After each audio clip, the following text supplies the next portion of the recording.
Boa noite a todos. Eu, Ricardo Santos e Gabriel Mendes, vamos ser responsáveis por ministrar o curso de Socialização Organizacional referente ao capítulo 9 do livro Psicologia, Organizações e Trabalho no Brasil, referente à matéria de Psicologia e Sociologia do Trabalho.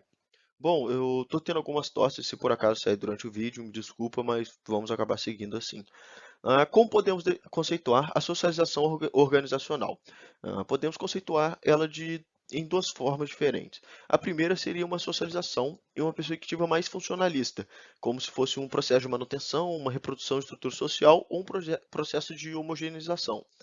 Ah, e a outra forma seria um interacionismo simbólico e no construtivo social, ou seja, os indivíduos eles desenvolvem as próprias personalidades e ao mesmo tempo eles aprendem costumes com interações sociais do contexto sócio-histórico por intermédio de interações com outros grupos. Desculpa.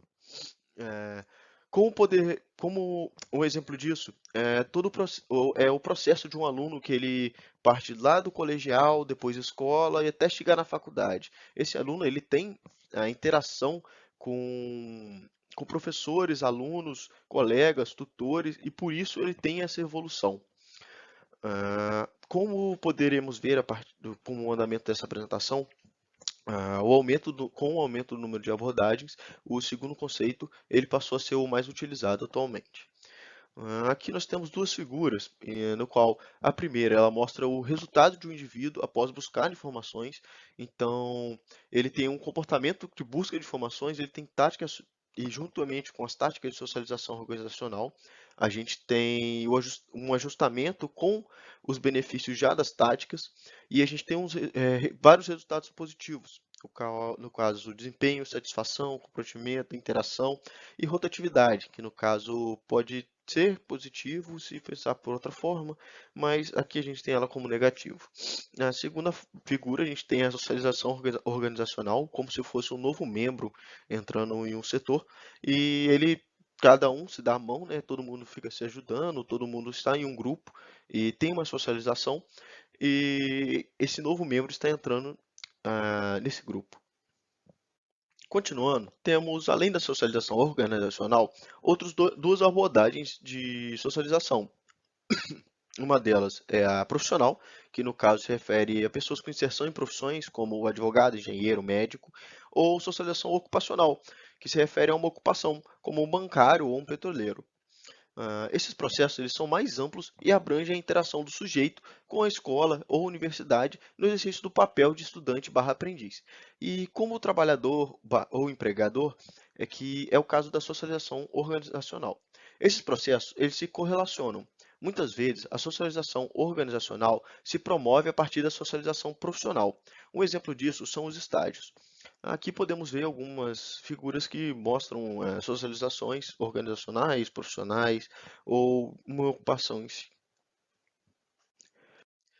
Continuando a falar sobre socialização organizacional, vamos falar sobre os desenvolvimentos, os estudos e os enfoques nesse tópico. Então, a gente teve os estudos iniciais lá para a década de 1960, onde teve um boom das ciências humanas, e a gente tinha uma abordagem mais funcionalista desse tópico, no qual o intuito maior de explicar a socialização inicial. A ideia era introduzir um novo entrante em uma organização. Já para a década de 1980, a gente começou a ter uma necessidade de assumir uma perspectiva mais interacionista, no qual a gente via um papel mais ativo do sujeito do processo. Então, o sujeito ele tinha um papel para fazer essa socialização, então a gente também tinha que prestar atenção nele. Já para 1990, ocorreu uma explosão das pesquisas que focalizavam os comportamentos proativos do sujeito. Então, o sujeito fazia cada vez mais diferença no processo de socialização organizacional. Então, não basta só a empresa se planejar. A ideia é que a gente consiga fazer com que o sujeito também tenha a sua proatividade e que, dependendo do sujeito, vamos ter resultados diferentes. Então, a gente começou a estudar isso também. E acabou sendo separado em quatro enfoques principais, no qual a gente tinha um enfoque em táticas organizacionais, no enfoque no desenvolvimentista, enfoque em conteúdo e informação e enfoques em tendências integradoras. Bom, vamos tratar desses tópicos mais à frente, então não vou me prender a explicá-los agora. E o primeiro desses enfoques é o enfoque nas táticas organizacionais de socialização. Então, a gente tem um grupo de indivíduos que está olhando mais, tem um foco nas táticas que a empresa pode fazer, empresa ou organização. Então, o foco aqui é no papel da organização.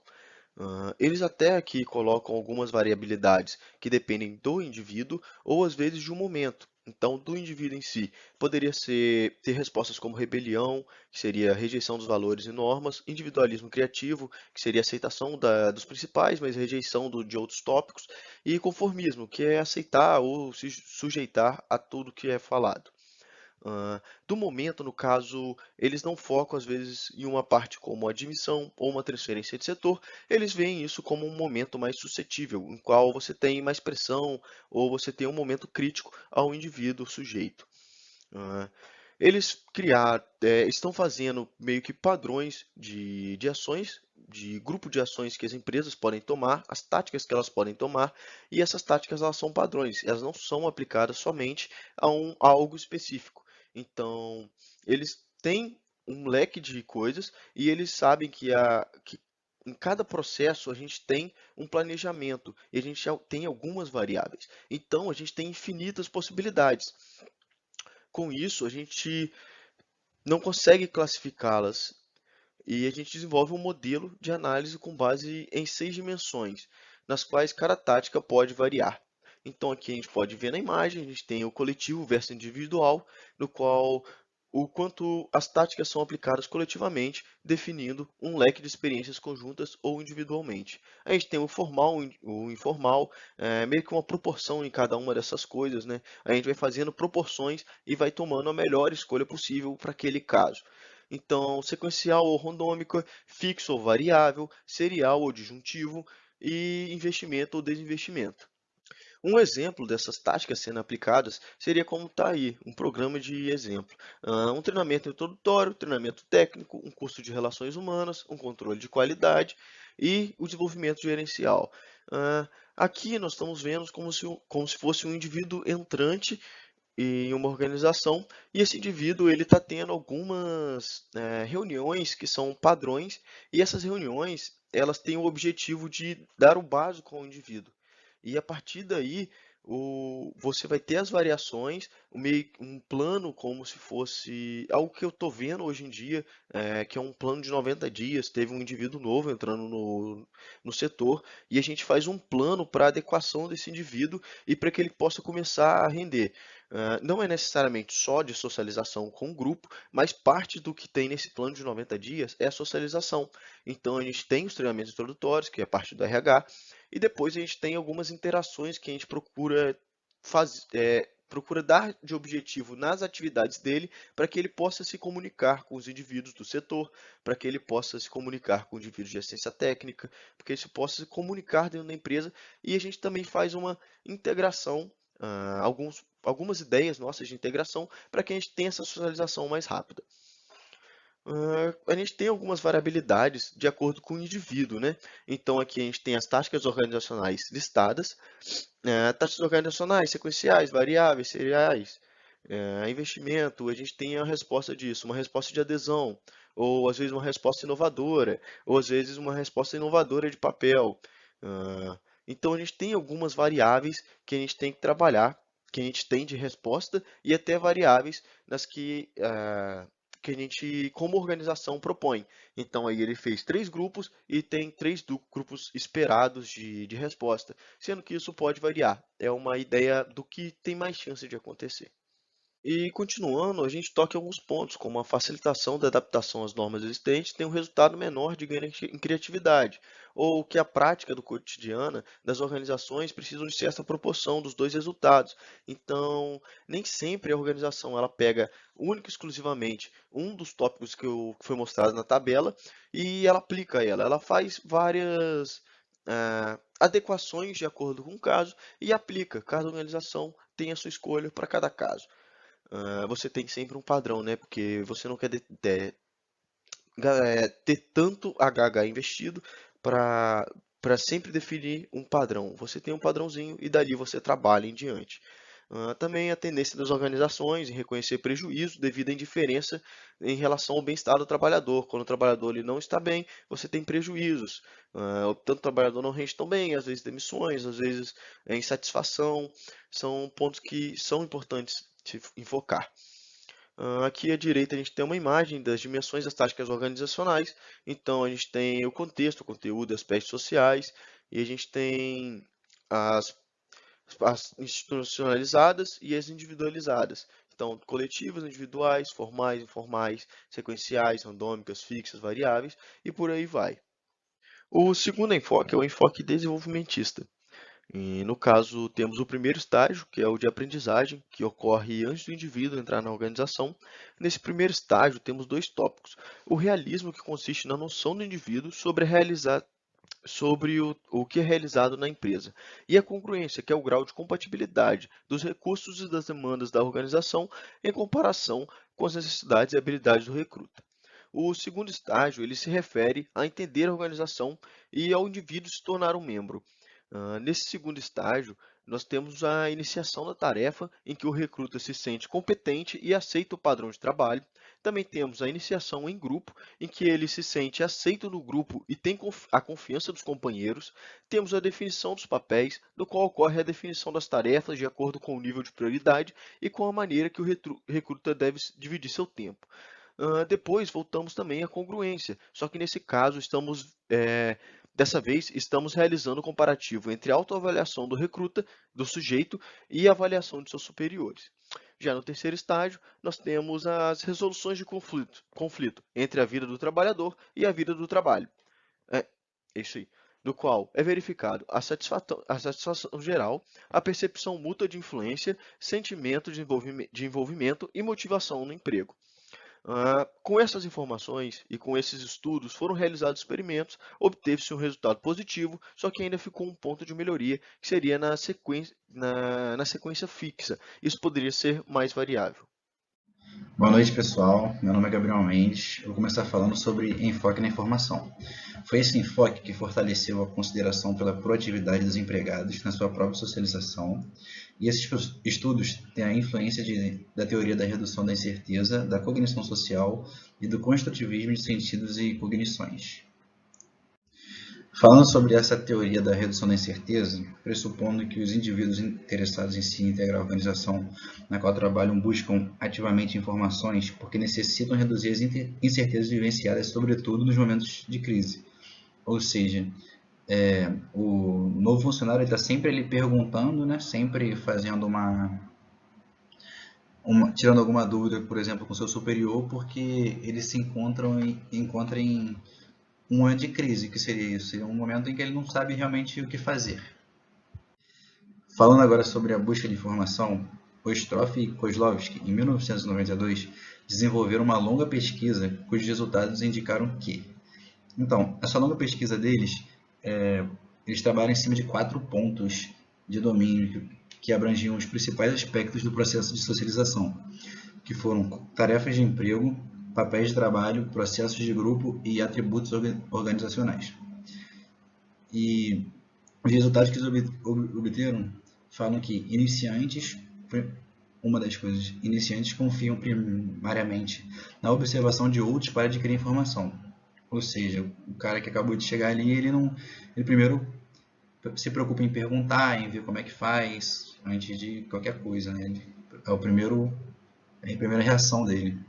E novos membros acreditam inicialmente conhecer mais sobre o seu grupo de trabalho, mas com o tempo acrescem o conhecimento sobre as tarefas e os papéis.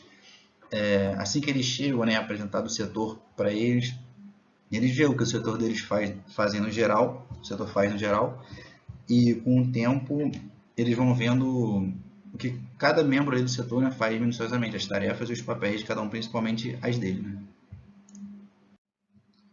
A observação e a experimentação são as fontes mais úteis para obter conhecimentos, ou seja, observando e experimentando, repetindo as coisas, né? Supervisores, como fontes de informação e obtenção de conhecimento sobre as tarefas e os domínios de papéis, são mais importantes para consequências positivas de socialização.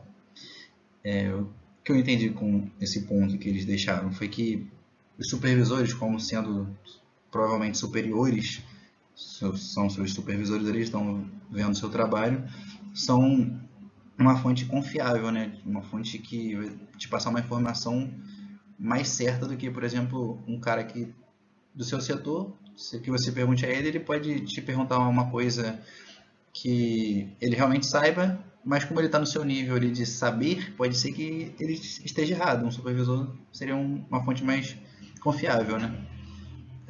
Para tirar dúvida, obter conhecimento sobre as tarefas.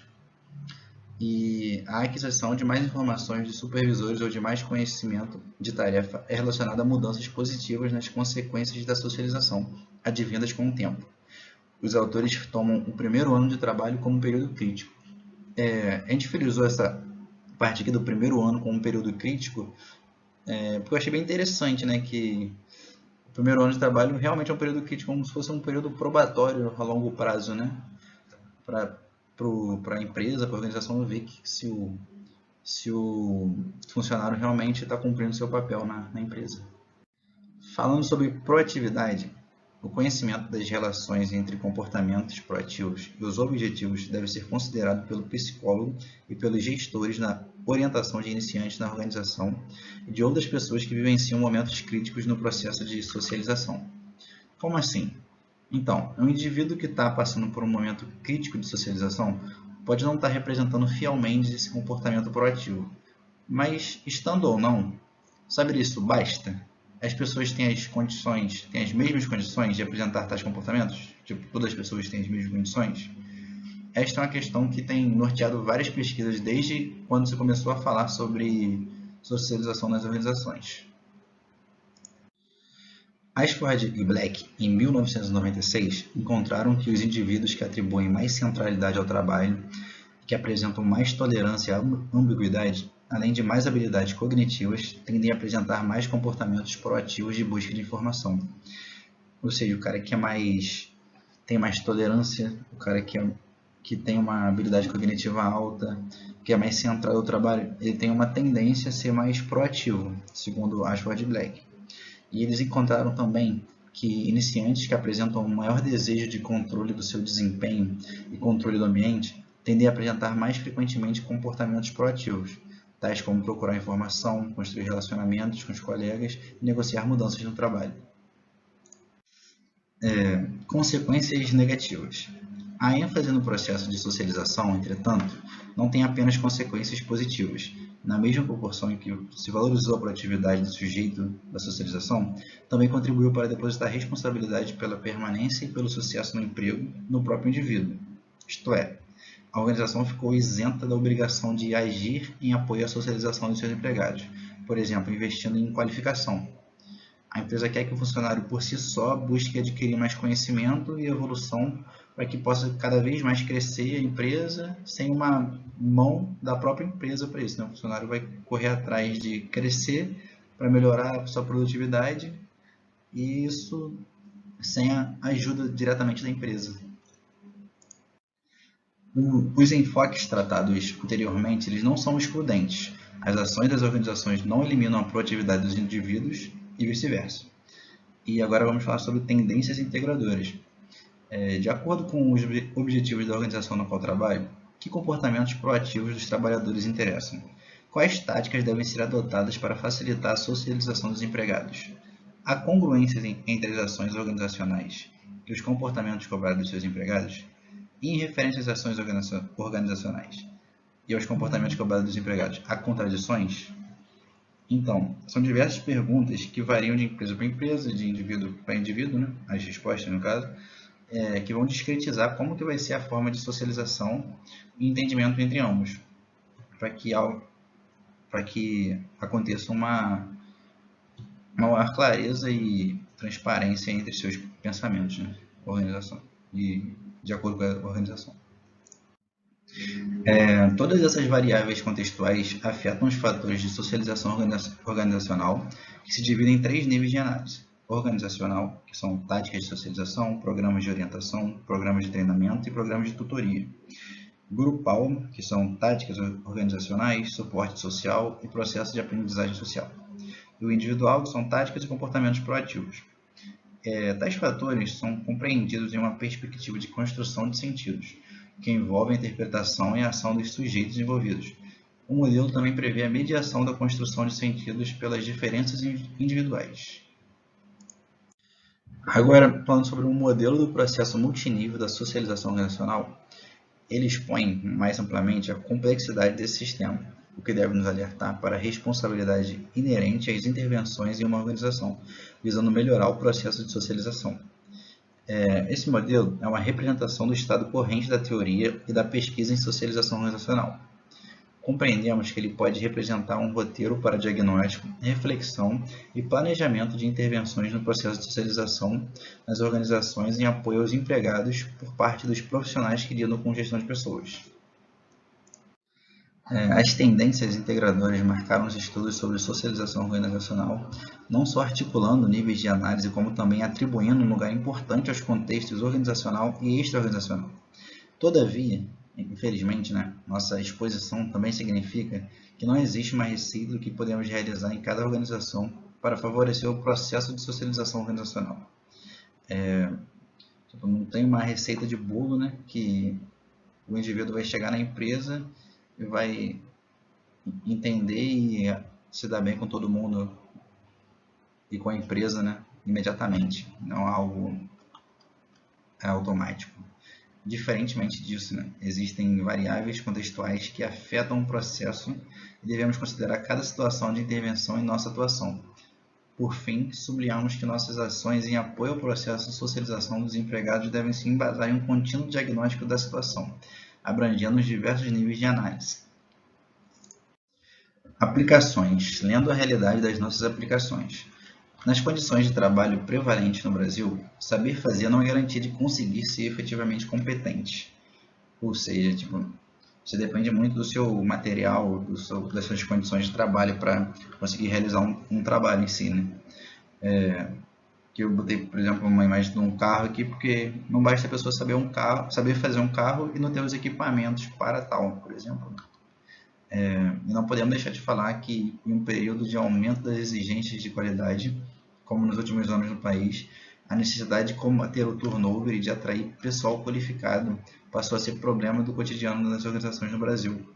Então, é extremamente importante o estudo da socialização nas organizações. Esse foi o nosso trabalho. Fim.